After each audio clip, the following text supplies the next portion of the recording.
Samantala mga kabrigada, yung courtesy resignation naman ng mga gabinete, magbibigay daw ng kalayaan kay Pangulong Marcos na pumili ng may integridad at tapat ayon sa isang kongresista. Brigada Haji Caaminio, ibrigada mo! Brigada Live Report!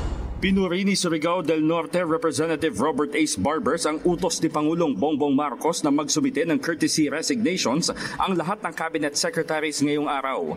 Ayon kay Barbers, sa pamamagitan nito ay mabibigyan ng kalayaan ang Pangulo na palitan ang matataas na opisyal ng gobyerno na underperforming o hindi siya na ipagtatanggol sa oras na inaatake ng kritiko at oposisyon ang pamahalaan.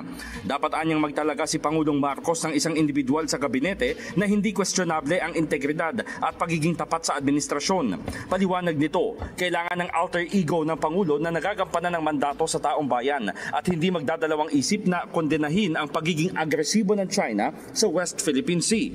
Iginit din ni Barbers na tila hindi ramdam ng masa ang mga adhikain at napagtagumpayan ng Administrasyong Marcos sa isyu ng kalusugan, food security at peace and order dahil sa bagsak na performance ng cabinet members.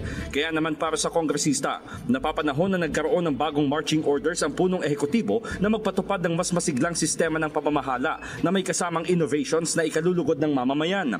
Binigyang diin pa ni Barbers na nasa tamang direksyon si Pangulong Marcos at marapat lamang na kumilos siya ng tama upang mapanatili ang magagandang bunga ng administrasyon.